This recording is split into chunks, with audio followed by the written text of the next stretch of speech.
হরে কৃষ্ণ। রাধে রাধে বন্ধুরা, সবাই কেমন আছো? আশা করছি সবাই ভালো আছো।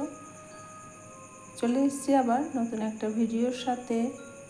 তো আজকে আমি এসেছি রথযাত্রার সম্পর্কে তোমাদের সঙ্গে কিছু আলোচনা করতে।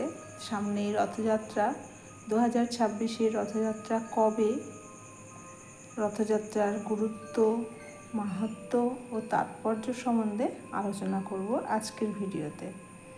আশা করছি ভিডিওটা তোমাদের খুব ভালো লাগবে। যদি ভালো লেগে থাকে অবশ্যই লাইক, কমেন্ট, শেয়ার করে পাশে থেকো।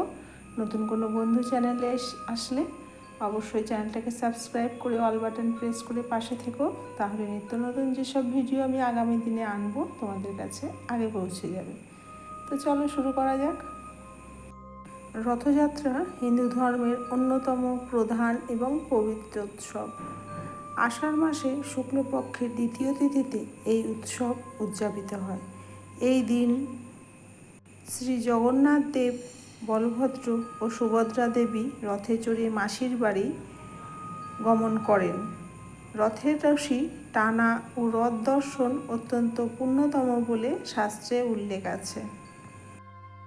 এবার আমি আলোচনা করব রথযাত্রার মূল মাহাত্ম্য ও আধ্যাত্মিক তাৎপর্য। স্কন্দ পুরাণ অনুযায়ী ভক্তিভরে জগন্নাথ দেবের রথযাত্রা দর্শন করলে বা রথের রশি স্পর্শ করলে মানুষদের বহু জন্মের পাপ বিনষ্ট হয় এবং মোক্ষ বা মুক্তি লাভ ঘটে।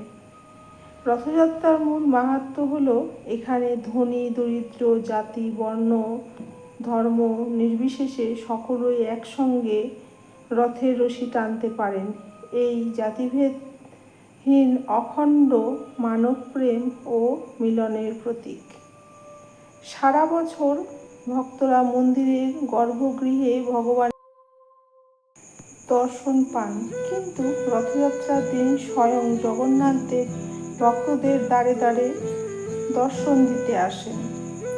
রথের দড়ি টানাকে অহংকার বিসর্জন ও পরমেশ্বরের চরণে সম্পূর্ণ শরণাগতির প্রতীক হিসেবে বিবেচনা করা হয়। রথযাত্রার এই শুভ দিনে উপবাস, পূজা অর্চনা করলে জীবনে সুখ সমৃদ্ধি ও শান্তি ফিরে আসে বলে ভক্তদের বিশ্বাস। এবার আমি আলোচনা করব 2026 সালে রথযাত্রা কবে পড়েছে। 2026 সালে রথযাত্রা পালিত হবে 16 জুলাই বৃহস্পতিবার। এই পবিত্র দিনে ভগবান জগন্নাথ, বলরাম ও সুভদ্রা দেবী গুন্ডিচা বাড়ি, মাসির বাড়ি উদ্দেশ্যে যাত্রা করেন। রথযাত্রার যাত্রা শুরু 16 জুলাই 2026 আর উল্টো রথ বা প্রত্যাবর্তন রথ 24 জুলাই 2026। আজকে তাহলে এতটুকুই বন্ধুরা। আশা করছি ভিডিওটা তোমাদের খুব ভালো লাগবে। আবার দেখা হবে নতুন কোনো ভিডিওর সাথে। ততক্ষণের জন্য সবাই ভালো থেকো, সুস্থ থেকো, আর অবশ্যই কমেন্টে রাধে রাধে লিখতে কিন্তু ভুলো না।